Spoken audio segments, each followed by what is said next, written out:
as always, it's the one, it's the only, it's the motherfucking sports betting Mexican, aka the motherfucking general, aka the motherfucking sports butt piper. Ladies and gentlemen, welcome back once again, as always, home to the motherfucking sports betting Mexican. Ladies and gentlemen, tonight we're going to talk about the bankroll. Tonight we're going to talk about the future of the NFL season. And tonight we're going to talk about our bitch ass tickets this past motherfucking weekend. With that being said, ladies and gentlemen, as always, when the general's about to spit some shit, when the sports betting Mexican's about to teach some shit, and when I'm about to go balls deep up in this shit, ladies and gentlemen, you already know what I'm about to say next. Ladies and gentlemen, get the pen and the pads, get the pen and the pads, get the pens and the motherfucking pads, because we're going to dive into this shit this motherfucking evening. All right, ladies and gentlemen, let us begin. So we'll start off with Thursday Night Football.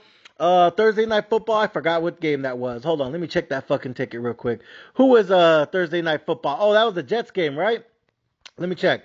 Was it? Who was the fucking Thursday? Oh, no, that was the Cowboys game. Yeah, against those bitch-ass Giants again. So we got the Cowboys. That was an all-in max bet. Bet the bankroll. Bet everything, every dollar, every nickel, every motherfucking quarter on that shit. And it ended up being a push. I got a -5 on the spread. I know some of you guys probably took them on the money line. That's okay too. Congrats if you did. Cashed out that motherfucking ticket. And then Sunday morning is when we got raped, man. Fuck the bitch ass Steelers, America. Bitch ass motherfuckers, man. So Steelers lost to the Colts.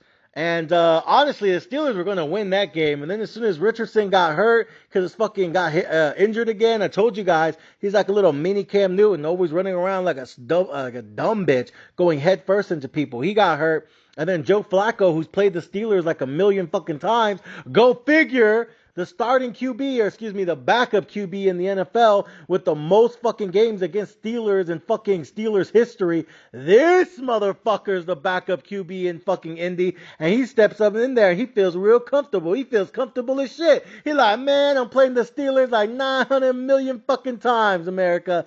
And he went out there and he balled the fuck out. Got him the lead, got him the dub, got him the fucking victory. I can't believe it, man. And of all the backup QBs in the league, they got Joe Flacco against the Steelers. You gotta fucking be kidding me. Bitch ass Richardson, man. Always getting hurt, always dealing with a fucking injury, and his backup QB's Joe Flacco. Talk about luck, bro. Talk about some bullshit, America. So, yeah, that was frustrating. I thought they were gonna tie the game at the end of the game, but they took that early sack, and then after that, they was done with. All right, so we lost that one. That was basically 90 fucking units down the drain. And then after that, I had an insurance bet with the who was it? The Colts on the money line, and I parlayed that with the fucking Bills. And the reason I did that shit was because I said the Steelers supposedly had the best defense in the NFL, and the Bills supposedly had the best offense in the NFL. And I said, yo, give me the best defense and the best offense. Both teams are undefeated in terms of points per game scored and points per game allowed. I was like, give me the Steelers and then give me the Bills. One of them's got to win. One of them has the best defense, supposedly, in the league right now. And the other one has the best offense in terms of points per game in the league right now, supposedly. I'll take them each. There you go. Insurance bet, 10% of the fucking bankroll, 10 units. You know what I mean? And we had that as the insurance play. And then sure enough, the Buffalo Bills, they got their ass whooped. They got the dog shit beat out of them. They got that ass motherfucking beat down up by the Ravens, man. That shit was embarrassing. That shit was disgusting. That shit was fucking disgraceful. Come on, Josh Allen. Looking like the old Josh Allen that always got his ass whooped over and over again, man. Just stupid ass mistakes. So that cost us and killed us the insurance bet right there. And then, that was basically it. I didn't like any of tonight's games on the Monday night slate. I was thinking about taking the Lions. I didn't. Go figure. They covered. You know what I mean? Like, that's the type of streak I'm on right now, man. The games, when I finally bet the Steelers, who were 3-0, and I finally bet the Bills, who were 3-0, that's when they both want to fucking fail on me. And then when I don't take the Lions, who I really like this evening, they're the ones who cash out the motherfucking ticket. Man, ain't that some shit? You guys ever been through some shit like that where it's like all the tickets you bet on lose, but all the ones you didn't take but you wanted to take, those are the ones who fucking win and they pull through, and you're just sitting there like, man, ain't this about a bitch? So that's what I'm kind of dealing with right now. But We have some games coming up next week. I'm not sure if I'm going to bet them or not. The only games I really like are probably the Minnesota Vikings out there in the London game against the New York Jets. I feel like the Jets are going through a lot of turmoil between Aaron Rodgers and his head coach. I don't really like Robert Saleh as a head coach. I think they need to fire him and replace him, get someone else up in there. Then again, Aaron Rodgers is a lot to deal with because he'd be acting like a bitch low-key, always bitching and complaining about fucking something. So we'll see what happens with them, but I like Minnesota Vikings. I think they have a great defense, and I think their offense is really clicking right now. So I don't know. I might take the Minnesota Vikings out there in the London games. Outside of that, I'm not fucking with the Thursday night game. That looks kind of uninteresting to me. Buccaneers at Falcons. Not sure where I'm leaning. Really don't care about either of those teams.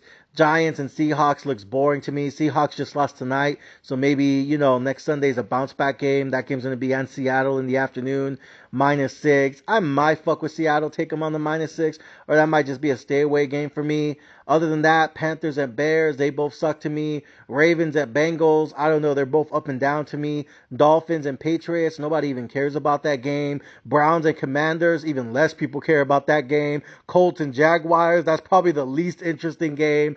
Bills at Texans, that one's actually interesting to me.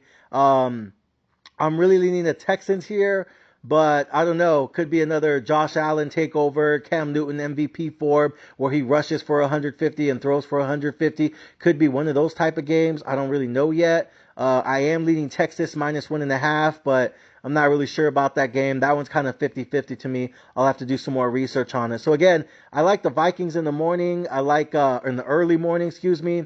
I like the Texans on that 10 a.m. game. Raiders at Broncos. Leading Broncos -3, honestly. But you also have the Cardinals at the 49ers. But 49ers, nobody's fucking healthy. Everyone's dealing with fucking injuries. So that might be a stay away game for me. I'm not really sure if I trust that 7.5. Maybe I do, maybe I don't. I'm not really sure yet. I might do a teaser on that shit, actually. I might just fucking do a teaser and get them as a pick'em. So I might do some shit like that. Packers at Rams. Again, no one's really healthy. And then Cowboys at Steelers. I'm actually leading the Steelers. I think that's going to be a bounce back game for the Steelers. Fuck the Cowboys. Their entire defense is missing now with injuries. So I'm actually leading Steelers on that one, -2.5. That one actually might be my favorite game of the week right there.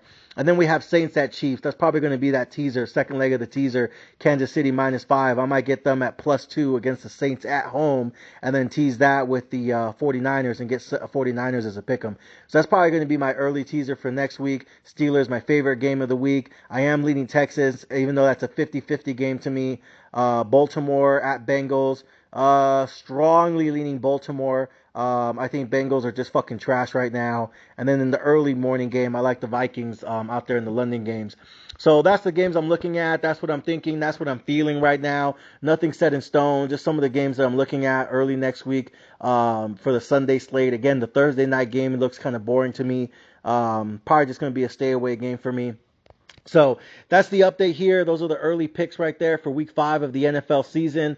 Let me know what you guys think. Other than that, I got to decide if I want to reload the bankroll or not. I'm down $1,000. I'm basically down to G right now. I told you guys I'm always going to be transparent. I'm always going to keep things 100. I'm always going to keep things 100. I'm always going to be the most fucking realist, honest, brutally honest fucking sports betting handicapper out here. I am down $1,000, which is what I started with the NFL season with.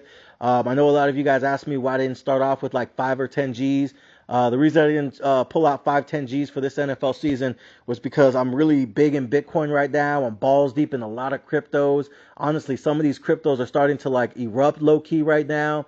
I think as this Federal Reserve continues to cut interest rates and lower mortgage rates and loosen monetary policy going into this next presidential election, I think a lot of asset classes are going to continue to go higher, whether it's stocks or crypto or Bitcoin or real estate or gold or silver or commodity prices as well. I think a lot of things are just going to continue to go higher. So I haven't made up my mind yet if I'm going to pull out another G and just reload the bankroll for the sports betting season, or if I'm just going to let that shit chill and just focus on stocks, focus on crypto, and focus on stacking my motherfucking BTC. Haven't decided yet. We shall see. Other than that, ladies and gentlemen, that's the update. That's what we got going on over here. And I'll keep you guys updated. I'll keep you guys posted on Thursday night.